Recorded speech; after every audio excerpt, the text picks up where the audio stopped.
leaning on friends and mentors to avoid losing my mind while studying for the instrument rating written test. This whole business about trying to figure out relative bearing and all the other stuff that the instrument written tests, actually I don't even think they ask you this in the States anymore, but sometimes what you need to do is just learn enough to get the rating. But then you need to be disciplined enough and push yourself to improve and continue the learning and start understanding the hows and the whys behind all that theory. And another strategy is when you find the right answer, don't stop there. Make sure the other answers are actually the wrong answers. It can feel really isolating while you're preparing and studying just hours with the books. It's not exciting stuff, but every pilot goes through it. I've been watching your videos. I know you've had some challenging times. ForeFlight shops, hopefully good luck from the Buffalo Airways crew. We're rooting for you. And maybe, Dad, you want to go for a Harvard ride? Harvard's just like a Norseman with the wing on the bottom.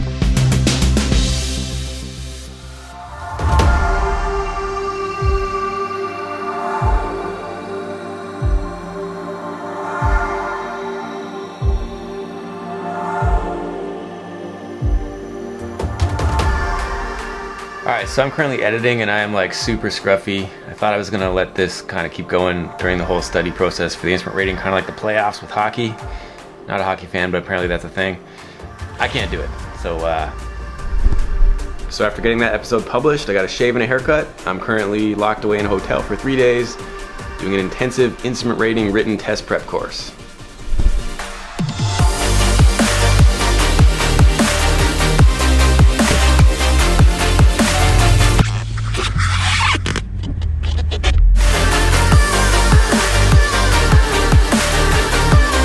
A lot of us have the same experience when we're preparing for written tests and studying. Now I'm drawing on my experience having done all my flight training privately, so I never went to a full-time school program. But the struggle is very real and it can feel really lonely. It's been awesome to get a lot of support from the aviation community, and I like to share whatever I learn. The theme of this current vlog was actually inspired by that Instagram story. I was amazed. Literally thousands of people answered that question saying they felt alone. Now I know it's unavoidable that you just need to spend hours and hours by yourself studying. However, I've heard if you're the smartest person in the room, you're in the wrong room. Today, I am not in the wrong room. Osama is smarter than me. You gotta kind of find the fine line between studying and doing practice exams. There's a point where more studying has diminishing returns.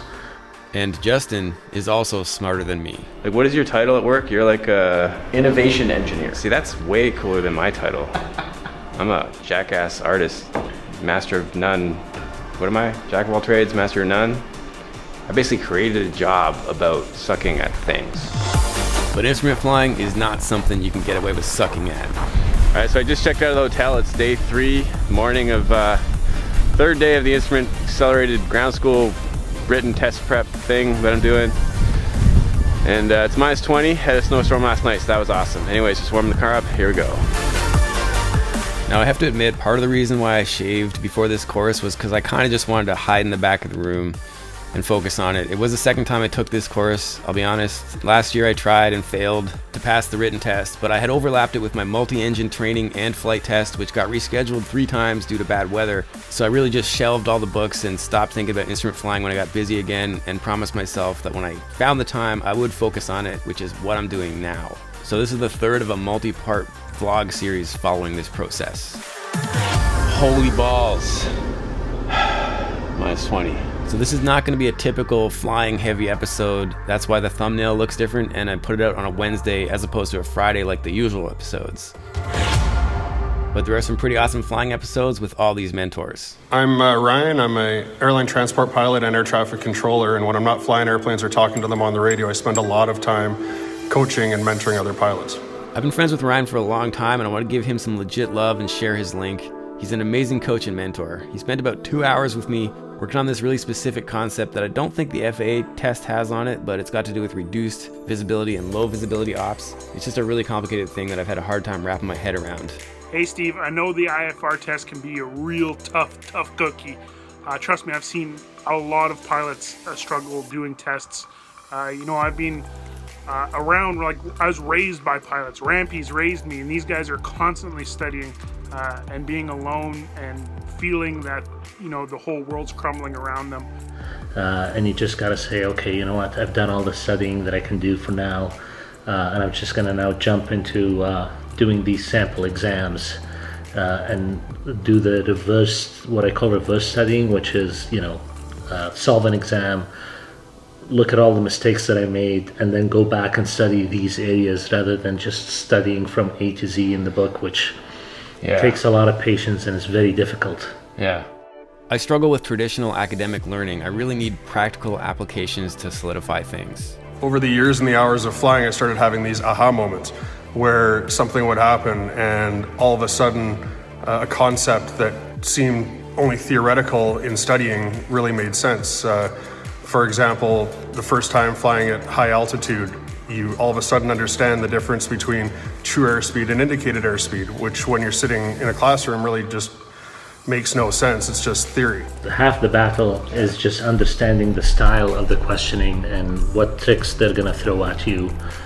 Yeah, for me, a lot of it has been just read the question twice. That whole philosophy, right? Yeah. And another strategy is when you find the right answer, don't stop there. Right. So if there's a multiple choice of 4 and B is the correct answer, don't leave C and D alone. Convince yourself why C and D are also wrong. Right. Yeah. Because if you find that there's more than one right answer, you've got a problem. Yeah. Unlike a lot of other pilots, I didn't start my career as an instructor. In fact, I'm still not an instructor. All my coaching and mentoring now comes from a place of wanting to pass on experiences that I've had flying to other pilots to make them safer and more competent. I have a massive amount of respect for instructors like Jason Miller and several others that have dedicated their life to perfecting the art of instructing. Because we're going to just work a few sample problems. So these If questions... anyone asks you in a written test all this stuff about relative bearing and relative heading and all that, it's a lot of convoluted nonsense. There's one way to fly an ADF. If you can fly it in the real world, you can count on your fingers and toes and answer test questions. Okay, so step 1 in tracking an ADF is to parallel the desired course. Step 2 is to note the needle deflection. Note needle deflection. And then step 3, turn toward the needle twice the amount. And then the last thing you're going to write down is the head of the needle always falls. So I'm not going to get into the weeds on this here, but let us know if you think you'd like to see more about ADF and NDB stuff. It's pretty ironic that the bearing pointers on the G1000 and other glass systems use the same visualizations that Jason is teaching here on the ADF, and can be flown to a similar level of accuracy if you choose to do so. Right, because watch what happens. The first turn, 30, gets me pointed at the station, right? Yeah. The second turn is all intercept angle, 10, 20, 30. Right. So Jason's seriously considering making a video dedicated to this topic, so let us know if you want to see that. But for me right now, I just need to get ready for this friggin' test. Now, this app obviously is very helpful because I'm seeing it all happening, but if I'm doing a test, I have to do this on paper, so what do you suggest there? I gotta write down the heading I'm currently flying? I've been sharing some of these sample test questions via Instagram stories, and it's been interesting to see how many people are enjoying that process, but also how many are struggling with things like the ADF. A lot of times it really does just come down to reading the question carefully. How am I wrong? So what'd you get? Well, okay, what did you get? I got 150. I got 150.47, so I'm like, okay, 151, right? Yeah. So do you agree that's what it is? I got 150. So 82 you're saying is B? Yeah. 82 is A. That's so much, like it could have... There's a gotcha. They got us. There's a gotcha. That's why we got 151. So where's the gotcha that we didn't get? What did we not calculate in? Because they said that the answer we got is in there, which means we missed something. Well, okay, want to go for a quick walk and then We can look go at this for with it. fresh eyes? Yeah. Let's take a break. That is frustrating, man. But we just spent an hour, right? On one question. I've been a long time fan of ice pilots, so it's pretty cool to watch what Mikey's up to right now.